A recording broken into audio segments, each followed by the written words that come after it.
안녕하세요. 정종재 변호사입니다. 오늘은 추가공사에 대해서 말해보겠습니다. 추가공사란 원 하드급 계약에서 추가되거나 변경하는 거고요. 설계 변경, 시공 방법의 변경도 포함이 됩니다. 또 공기가 연장돼 가지고 공사 비용이 더 들어가는 거, 그 다음에 착공 지연, 공기 단축으로 인해서 돌관 공사를 해야 되는 것도 포함된다고 우리 법원은 보고 있어요. 추가공사에서 가장 문제는 뭐냐, 이게 수급사업자가 추가공사에 대해서 명확한 범위와 대금을 안 정해주고 들어가는 거예요. 그건 원사업자 강요해서 들어가는 거거든요. 결과 보증은 나중에 문제가 되면 계약서가 없습니다. 합의도 제대로 없어요. 하지만 추가공사를 하면 대금을 지급하기로 하는 거는 어느 정도 인정이 되는 거죠. 이때 추가공사에 대해서는 묵시적인 계약도 우리 법원이 인정해주고 있습니다. 두 번째는 소송할 때는 진짜 감정해가지고 원공사의 범위와 물량을 확정한 다음에 추가되는 부분은 그냥 추가공사로 보고 있어요. 원칙은 대금에 대해서는 원공사 대금이 단가로 하는 게 일반적인데, 예외적으로 당사자 간에 그런 의사가 아니었다고 하면 실제 투입 비용과 적정 이윤으로 하는 것이 적절하다. 그래서 그로 인한 묵시적인 합의가 있는 것으로 본 사례가 있습니다. 이거 되게 중요하죠.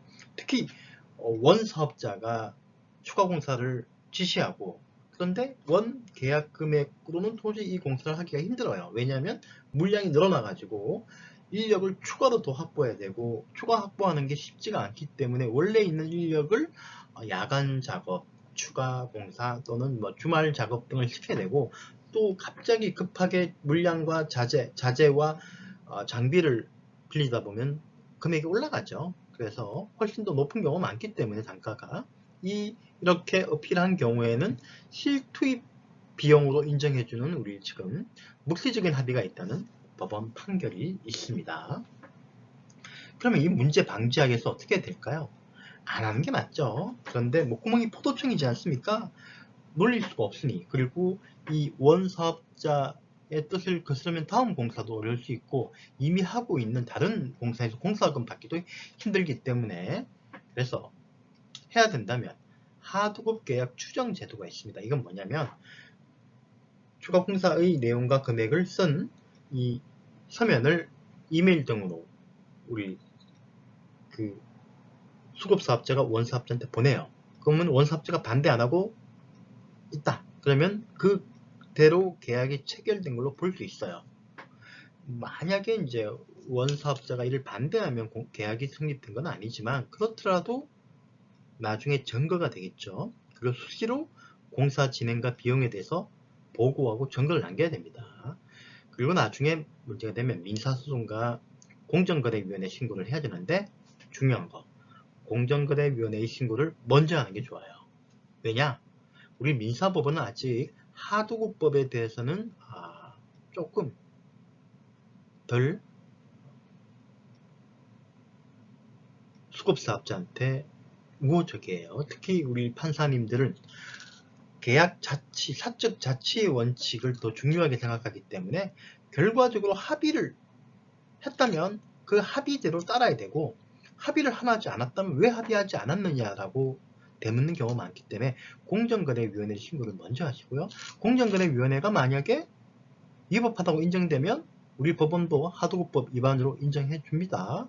그리고 공정거래위원회의 신고가 되고 어느 정도 조사가 되면 법원에 상대방이 민사소송을 제기하거나 우리가 제기하더라도 공정거래위원회의 판단을 좀 기다려달라고 요청해서 공정거래위원회의 판단을 보고 민사법원에게 소송을 진행하도록 할 수 있기 때문입니다. 하도급법은 규정을 그럼 잘 알아야 되겠죠. 공정거래위원회에 신고하려면 먼저 발주자가 원사업자한테 정액해주면 수급사업자는 반드시 정액해줘야 됩니다. 안 하면 법 위반이고요. 절차적으로도 정액 통지를 받으면 15일 이내로 수급사업자한테 통지해줘야 되고요.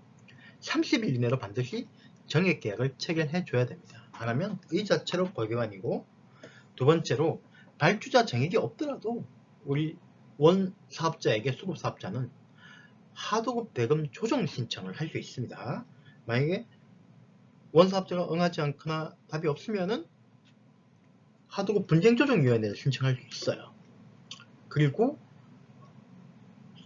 추가 공사를 시키면서도 계약 조건을 확정 안 해주고 서면을 안 줬다. 그러면 서면 교부 위반이고요.